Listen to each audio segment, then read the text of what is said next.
پھر رسول اللہ خاتم النبی صلی اللہ علیہ وسلم تشریف لائے اور ان سے پوچھا کیا تم نے ہی یہ باتیں کہی ہیں؟ سن لو، اللہ تعالیٰ کی قسم، اللہ رب العالمین سے میں تم سب سے زیادہ ڈرنے والا ہوں، میں تم سب سے زیادہ پرہیزگار ہوں، لیکن میں اگر روزے رکھتا ہوں تو افطار بھی کرتا ہوں، نماز بھی پڑھتا ہوں، رات میں سوتا بھی ہوں، اور میں عورتوں سے نکاح بھی کرتا ہوں۔ میرے طریقے سے جس نے بے رغبتی کی وہ مجھ سے نہیں۔ اسلام دنیا کا واحد دین ہے جس کا پورا نظام اعتدال پر قائم ہے، اور اس کے عقائد میں اعتدال، اعمال و عبادات میں اعتدال، معاشرت تمدن میں اعتدال، معاملات تعلیمات میں اعتدال، الغرض اس کے تمام امور نقطہ اعتدال پر قائم ہے۔ اس واقعے سے ہمیں پتہ یہ چلتا ہے کہ آپ صلی اللہ علیہ وسلم ہمیں ایک بات سمجھانا چاہتے ہیں کہ آپ اپنی زندگی میں اعتدال قائم کریں، درمیانہ راستہ اختیار کریں۔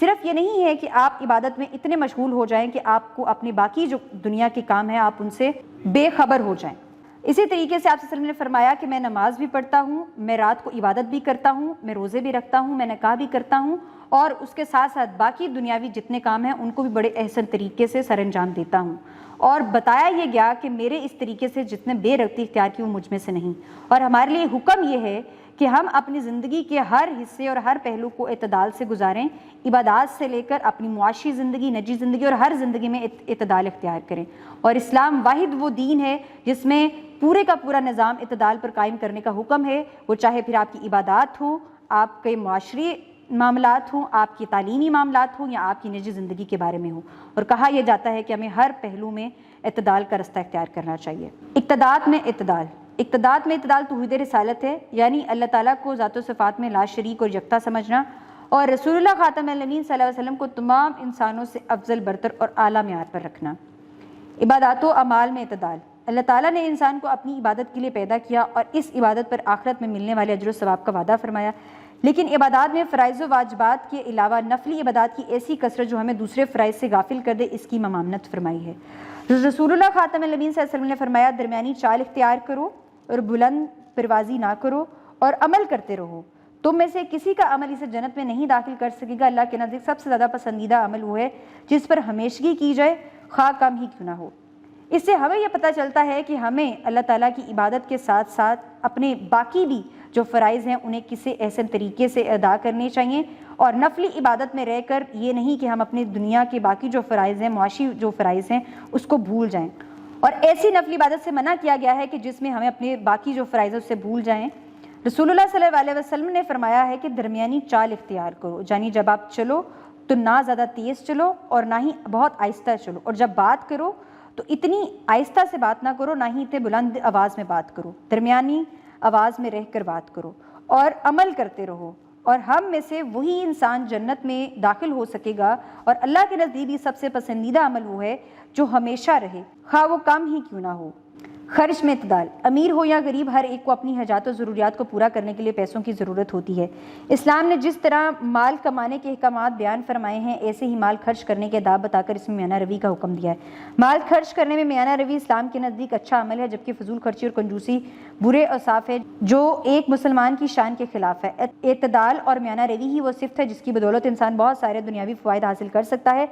اعتدال میں رہنے والے انسان کبھی مفلسی کا شکار نہیں ہوتے، نہ ہی وہ غیر ضروری فکروں میں مبتلا ہوتے۔ اعتدال اختیار کرنے والا انسان ہمیشہ خوشحال رہتا ہے، جبکہ بے اعتدالی کرنے والے انسان بدحال اور دوسروں کے سامنے ہاتھ پھیلا کر اپنے آپ کو ذلیل و رسوا کرتا ہے۔ خرچ میں اعتدال کے حوالے سے بتایا یہ جاتا ہے کہ آپ امیر ہو یا غریب، لیکن آپ اپنی زندگی میں میانہ روی اختیار کریں، صرف اپنی حاجات اور ضروریات کو پورا کرنے کے لیے ہی پیسوں کا خرچ کریں۔ اور اس کے ساتھ ساتھ فضول خرچی کے ساتھ کنجوسی کے بارے میں بتایا گیا ہے کہ ایسی بات نہیں ہے کہ آپ اپنی ضروریات کو بھی پورا نہ کریں اور اپنے مال کو صرف جمع کرنے میں لگے رہیں۔ نہ تو آپ کو فضول خرچی کرنی چاہیے اور نہ ہی کنجوسی برتنی چاہیے، یہ ایک مسلمان کی شان کے خلاف ہے۔ اعتدال اور میانہ روی کا رستہ اختیار کرنا چاہیے، اس سے ہم سب کو بہت زیادہ فائدہ پہنچ سکتا ہے۔ کہا یہ جاتا ہے کہ جو اعتدال کا رستہ اختیار کرتا ہے وہ ہمیشہ خوش رہتا ہے، اور جو انسان اعتدال کا رستہ اختیار نہیں کرتا وہ ہمیشہ پریشان بھی رہتا ہے اور اس کی ضروریات کبھی پوری نہیں ہوتی، اور اپنی ضروریات کو پورا کرنے کے لیے دوسروں کے سامنے ہاتھ پھیلاتا ہے۔ اور جب انسان دوسروں سے مدد مانگتا ہے اور اپنی ضروریات کو پورا کرنے کے لیے دوسروں کے سامنے ہاتھ پھیلاتا ہے تو وہ ذلیل و رسوا ہوتا ہے۔ گزشتہ کچھ عشروں میں ٹیکنالوجی کے شعبے میں بے مثال ایجادات ہوئی ہیں۔ ان ایجادات نے دنیا بھر کے ممالک کی سیاسی، معاشی اور سماجی ترقی میں بہت زیادہ مدد کی ہے۔ ہمارا ملک باصلاحیت نوجوانوں سے مالا مال ہے جو جدید ٹیکنالوجی کے ذریعے ملک کو ترقی کی راہ پر گامزن کر سکتے ہیں، لیکن ہر وہ شے جو انہیں پرکشش لگتی ہے ان کے فائدہ نقصانات جانے بغیر کسی کا بے دریغ استعمال کرتے ہیں۔ ان ایجادات کے بے دریغ استعمال نے جہاں نوجوانی کو جسمانی طور پر کمزور، سست اور کاہل بنا دیا ہے، اور وہیں ان کی ذہنی صلاحیتیں بھی بری طرح متاثر ہو رہی ہیں۔ جدید ٹیکنالوجی کی نت نئی ایجادات اور ان کی بڑھتی ہوئی مانگ اور استعمال کی وجہ سے دنیا گرچہ ایک گلوبل ولیج بن چکی ہے، لیکن انسانی صحت پر اس کے بڑھتے ہوئے مضر اثرات بھی تیزی سے سامنے آ رہے ہیں۔ اس بات کی اشد ضرورت ہے کہ ہم اپنی نوجوان نسل کو موبائل فون، انٹرنیٹ اور ملٹی میڈیا کو مثبت انداز میں اور اعتدال سے استعمال کرنے کی تاکید کریں تاکہ وہ اپنی صلاحیتوں کو بروئے کار لاتے ہوئے ملک و قوم کی خدمت کر سکے۔ جیسا کہ آج سبق کے آخر میں بتایا گیا ہے کہ آج کل کی جو ہماری جدید ٹیکنالوجی ہے وہ کس طرح سے بڑھ رہی ہے، لیکن ہمارا آج کا جو نوجوان ہے وہ معاشی طور پر، وہ اپنی نجی زندگی میں اور دنیاوی طور پر وہ ان جدید ٹیکنالوجیز کا اتنا زیادہ استعمال کر رہا ہے جس کی وجہ سے اس کی صحت پر، اس کی معاشی زندگی پر اور اس کی اپنی شخصیت پر اس کا اتنا برا اثر پڑ رہا ہے کہ وہ دن بدن سست اور کاہل بن رہا ہے۔ بتایا یہ جاتا ہے کہ ہمیں اپنی زندگی میں ان جدید ٹیکنالوجی کو اعتدال کے ساتھ استعمال کرنا چاہیے، مثبت طریقے سے استعمال کرنا چاہیے،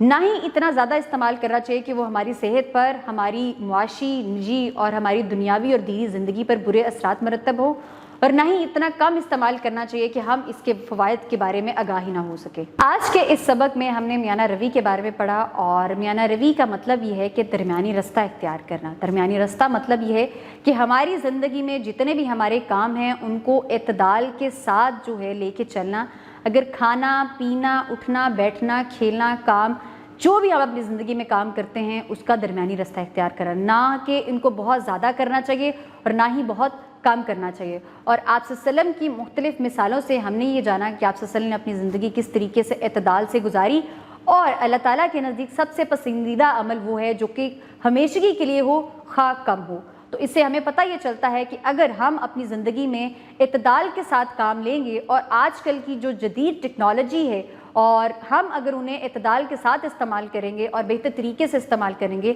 تو ہم کامیابی کے راہ پر گامزن ہو سکتے ہیں۔ لیکن اگر ہم ان ساری چیزوں کو بہت زیادہ استعمال کرنا شروع کر دیں، پیسوں کو بہت زیادہ خرچ کرنا شروع کر دیں، یا پھر بہت زیادہ خود کو عبادات میں شامل کر لیں اور جو ہمارے فرائض ہیں دینی، معاشی، ان کو ہم لوگ پورا نہ کریں تو اس سے ہماری زندگی پر بہت ہی برے اثرات مرتب ہوں گے۔ تو ہمیں سبق یہ ملتا ہے کہ ہمیں اپنی زندگی میں اعتدال کا رستہ اختیار کر کے اپنی دنیا آخرت کو بہتر بنانا چاہیے۔ اور اس سبق سے ہمیں درس یہ ملتا ہے کہ اگر ہم اپنی زندگی میں میانہ روی اور اعتدال سے کام لیں گے تو ہم دنیا آخرت کی کامیابی کے رستے پر گامزن ہو سکتے ہیں۔ اپنا بہت زیادہ خیال رکھیں اور جڑے رہیں بولتی کتابوں کے ساتھ۔